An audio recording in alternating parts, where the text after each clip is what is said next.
কোজাগরির hotel নষ্ট করতে গিয়ে বিপদে পড়ে গেল টিটো। সম্পূর্ণ জানতে ভিডিওটিতে একটি লাইক করে দেখতে থাকো। গল্পের শুরুতেই দেখা যায় যে টিটো প্ল্যান করে ক্লাবের সদস্যদের সাথে কথা বলতে থাকে। ক্লাবের সদস্যদের যে মেন ছিল বুদ্ধদা, সে তখন বলে, দেখো তোমার মা যখন নিজের চেষ্টায় কিছু করেছে, আমার মনে হয় তখন তাকে সাপোর্ট করা দরকার। এরকমভাবে তাকে ডিমোটিভেটেড করে দেওয়াটা উচিত হচ্ছে না।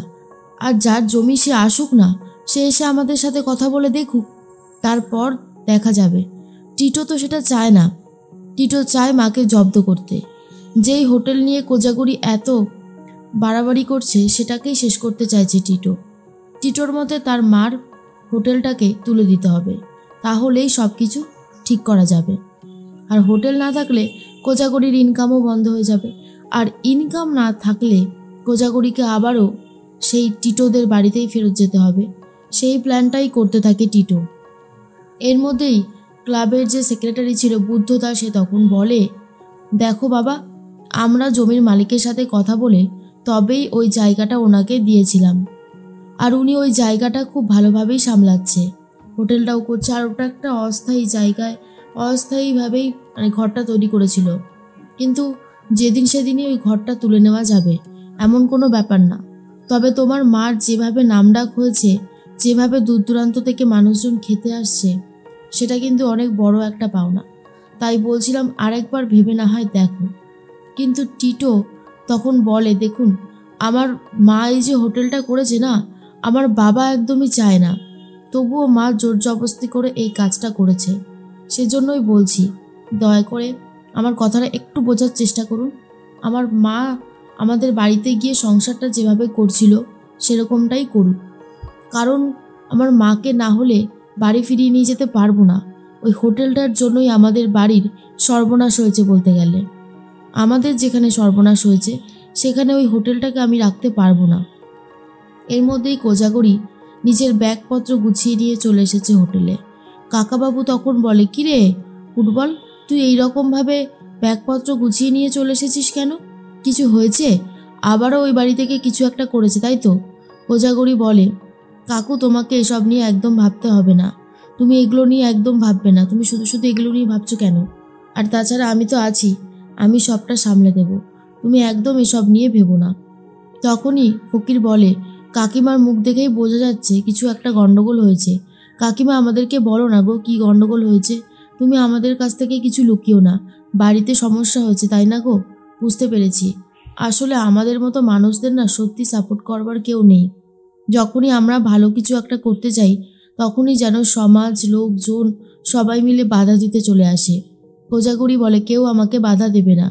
হোটেলটা যখন আমি করেছি সেই হোটেলটা চালানোর দায়িত্বও আমার। আমি খুব সুন্দরভাবে সবটা ম্যানেজ করব। কাকু, আমি 32 বছর সংসার করলাম। যখনই সংসারের থেকে বাইরে বেরিয়ে এসে নিজের জন্য কিছু করতে চাইলাম, তখনই আমি পর হয়ে গেলাম আমার ছেলে মেয়ের কাছে, আমার হাজব্যান্ডের কাছে। কিন্তু আমাকে যে নিজের জন্য কিছু করতে হবে, আমি নিজের জন্য কিছু করবই। আমাকে আর কেউ আটকাতে পারবে না। মনের মধ্যে যে জেদটা চলে এসেছে সেটা কি আর আটকে রাখার জায়গা কাকু? আমি তো নিজের চেষ্টায় আজকে এত দূরে এসেছি।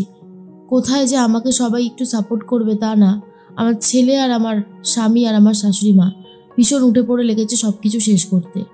কাকাবাবু বলে, আমি কি একবার গিয়ে কথা বলবো? কোজাগরি বলে, না কাকু, একদম না। তুমি ওখানে গিয়ে কথা বললে ওরা তোমাকে আরও বেশি করে অপমান করবে। সেটা আমি সহ্য করতে পারবো না। কারণ তোমাকে অপমান করা মানে আমাকে অপমান করা।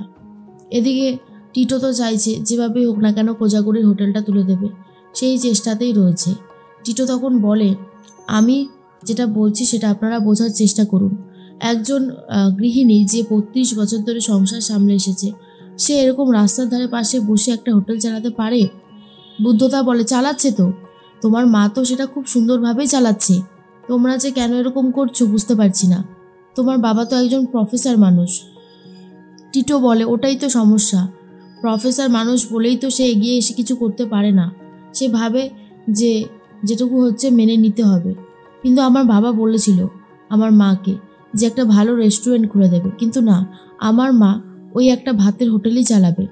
তাহলে বলুন, আমার বাবা কি কোনো ভুল কথা বলেছে? সমস্ত পরিবারেরই তো একটা রেপুটেশন থাকে। যেখানে আমি একজন ভালো ইঞ্জিনিয়ার, আমার ভাই ডাক্তার, আমার বাবা প্রফেসর, এই ফ্যামিলি থেকে বিলং করে কি একটা ভাতের হোটেল চালানো যায়? আপনারা বলুন না, আপনারা তো সমাজের গুণীমান্যী কিছু লোকজন। আর যদি আপনাদের স্ত্রীরা সেরকম করে, তখন একজন বলে ভালোই তো লাগবে, কোজাগরী দেবী অনেক সম্মান পাচ্ছে, মানুষের থেকে এত ভালোবাসা পাচ্ছে, এটা তো ভালো লাগারই বিষয়, এখানে তো খারাপ লাগার কিছু নেই।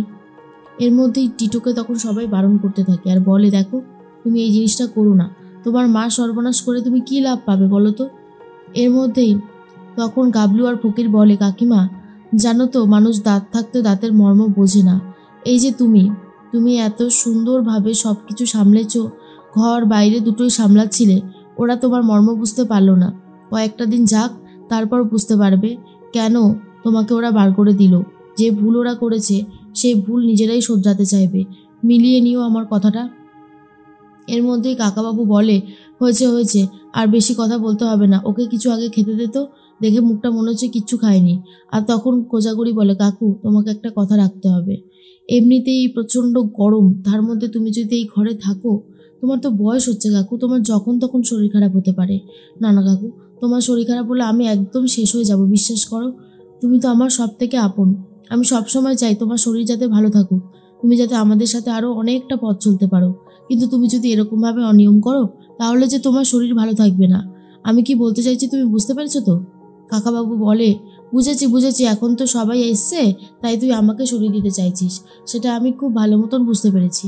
কোজাগরী বলে, এ বাবা না না কাকু, আমি কিন্তু সেভাবে কথাটা বলিনি। তখনই কাকাবাবু বলে, কি বলতে চেয়েছিস আর কি বলতে চাসনি সেটা আমি খুব ভালো মতন বুঝেছি। শোন, তোকে এসব নিয়ে একদম ভাবতে হবে না, তুই ওই দিকটা সামলা, আমি চলে যাব, আমি আজকে রাতেই ফিরে যাব। কোজাগরী বলে, এবার তো তাহলে বুঝলে বলো। কাকাবাবু বলে, তুইও তো আমার সাথে যেতে পারতিস। কোজাগরী বলে, প্রথমত আমি যদি যাই তাহলে তোতা যদি জানতে পারে, বলবে যে আমি কেন ওদের বাড়িতে যাইনি, কিন্তু মেয়ের বাড়িতে গিয়ে আমি থাকতে পারবো না কাকু। আর তারপরে তোমার বাড়িতে যদি যাই, সেখান থেকে এখানে আসাটা রোজ রোজ খুবই সমস্যা, আমি এখানে ভালো থাকবো। কাকু জীবনে কষ্ট করতে হবে, কষ্ট করলেই কেষ্ট মেলে। আজ এই কষ্টের কেষ্ট মিলবে কেন জানো? কারণ এটা আমার নিজের, এটা আমার সম্পূর্ণ ব্যক্তিগত, তাই আমি যেটা করব সেটাই হবে, তুমি চিন্তা করো না।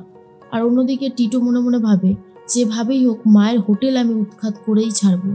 যে হোটেল নিয়ে এত কিছু, এত বাড়াবাড়ি, সেই হোটেল আমি ওখানে থাকতে দেব না।